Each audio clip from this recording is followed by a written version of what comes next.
So I think I figured something out. I think you guys really like Jugdral. And for good reason too. Jugdral seems to be the most expansive universe in the Fire Emblem series behind Arcanea. Some would even argue that its lore is even better than Arcanea itself. I must end you! While I think that particular statement is up for you to either agree or disagree with, Jugdral's lore is definitely still something worth looking at, especially since it's most often overlooked by overseas fans because, well, the Jugdral games never got localized. So, seeing as how my last video was on a divine weapon of Arcanea, what better way to follow that up than to take a look at a divine weapon of Jugdral? Or 12 divine weapons of Jugdral. Yeah, there's a lot of them. Welcome to History of the Emblem, the Holy Weapons of Jugdral.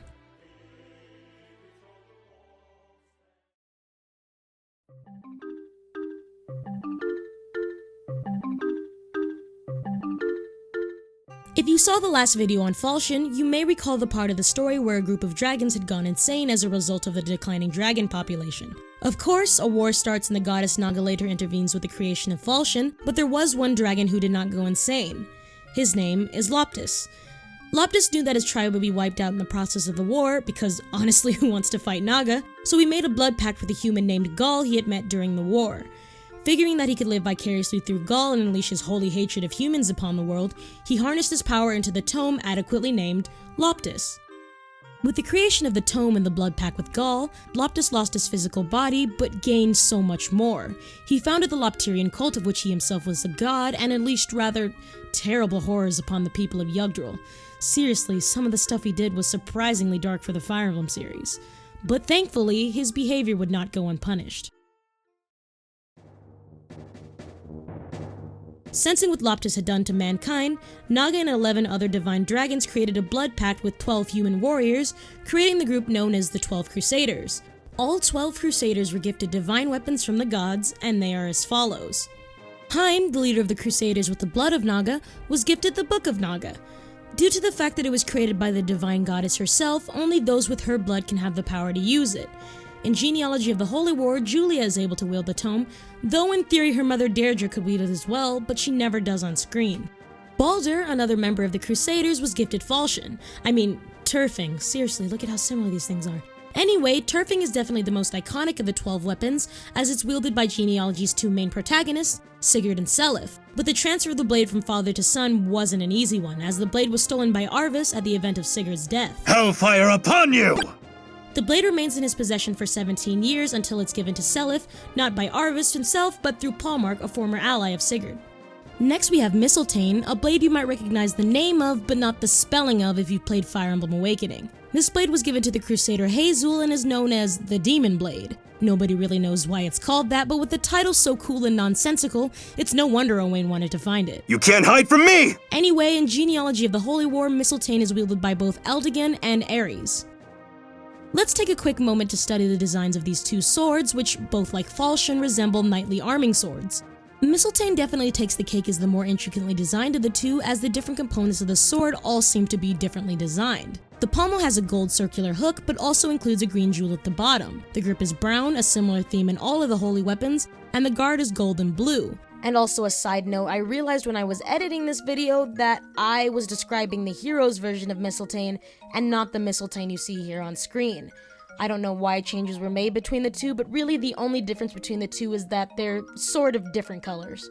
The sword fuller is a really cool looking black with glimmers of gold, but again, sword fullers exist to make the sword lighter, and putting gold on something won't do that. But honestly, it looks way too cool, so I'll give it a pass. Awakening's Mistletoe unfortunately looks less cool, as it seems like it's been hastily put back together somehow. The guard now has some sort of white tape or bandage around it, while the grip is now red. And the fuller... it's just fine and looks really cool. And now let's move on to Turfing, which is, again, basically Falchion. Yeah, they're pretty much exactly the same sword. The only difference in the two is that Turfing has a black fuller and new green accents on the grip and also the fuller. But Awakening's Turfing, on the other hand, looks completely different. Its design no longer resembles Falchion, as it instead has a wider blade, no fuller, and no designated grip either.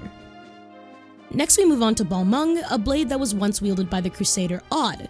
In Genealogy, Shannon is the only one with Odd blood, so he can wield it.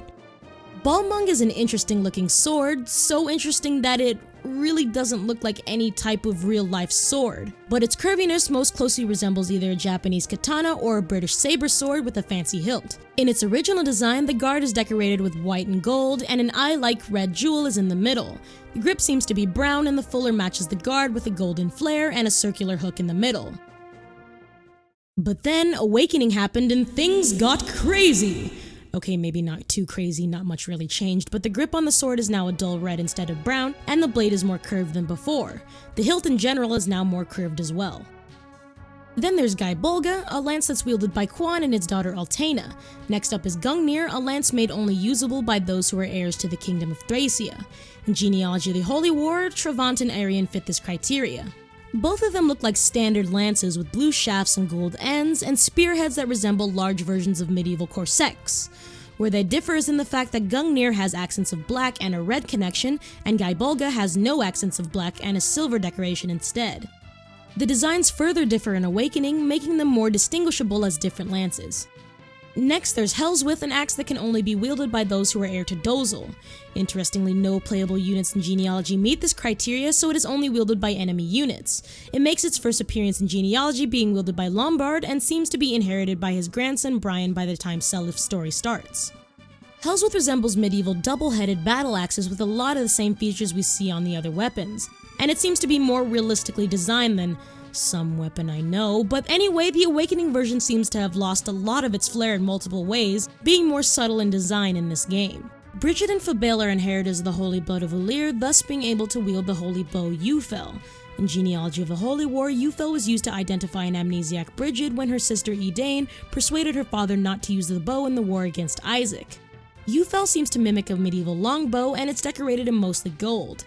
It's probably very heavy. Little did we know that Bridget was ripped this whole time. Heirs of the House of Altomer have access to the Holy Tome, Volflame, which was once used by the Crusader Fjalar. The tome is unobtainable in Genealogy of the Holy War, as it is a personal tome of Arvis. Hellfire upon— Intriguingly, this is the specific tome that was used in Sigurd's death, so in a way it's kind of iconic. And I'm sorry if you were expecting it, but there's not gonna be a barbecue joke here. Please punish me, and only me. Descendants of the Crusader Thrud have access to the Tome Mjolnir, a very fancy thunder tome. 3 people in Genealogy can wield this tome, those being Reptor, Bloom, and Ishtar. As Reptor and Bloom unfortunately kicked the bucket during the game, Ishtar is the last person to have the tome before the end of the Holy War, but then again Ishtar also dies before the end of the game. Descendants of the Crusader Seti have access to the Wind Tome for Seti. Luwin wields the tome for the first bit of Genealogy of the Holy War, while it is inherited by his son in the second arc. Sed is shown to be the canonical son of Luwin in Thracia 776, as he wields the tome to command the Magi Squad.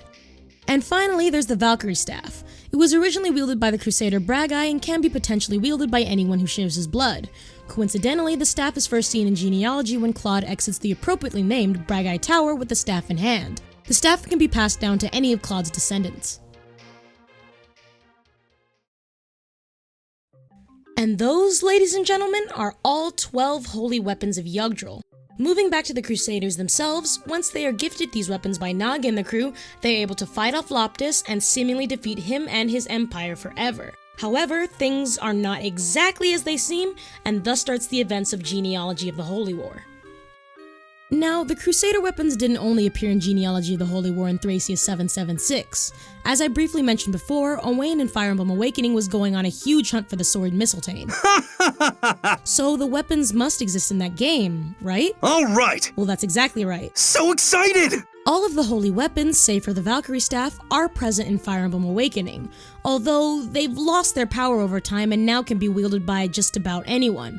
Notable examples of this include the axe Hellswith, which is now obtainable by beating Tigris in Chapter 22. This is the first time the axe is obtainable by the player, and it even makes an appearance in Cherish's official artwork for both Awakening and Heroes. Now you may be asking, aren't these holy weapons of Jugdral? Isn't Elise future Arcanea? What are they doing there instead of Jugdral? Well, the truth is, we just don't know for sure. It's not even explicitly stated that Jugdral and Arcanea exist in the same universe after all. The only evidence we have to link the two worlds together is the existence of the goddess Naga and what she did for mankind, and the existence of the 12 Crusader weapons in both continents. The separate calendar systems of both Arcanea and Jugdral seem to line up as well, however there are some missing pieces that only get more complicated when you consider the calendars of Valentia and Elise too. So what's the conclusion here? Well, Arcanea and Jugdral are connected, but we just don't know how. That's up to intelligent systems to tell us in the future.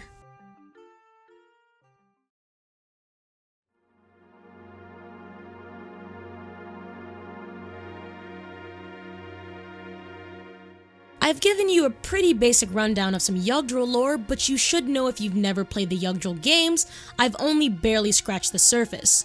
This era of Fire Emblem goes so deep and is so surprisingly intricate that everything that this continent has to offer probably wouldn't make one 10-minute history of the Emblem video. But the tales of the 12 Crusaders, their holy weapons, and their legacy are important things to know. These tales may not be as iconic as, say, Ike saving Tellius or Chrom saving Elise, but they are equally as important to the Fire Emblem series.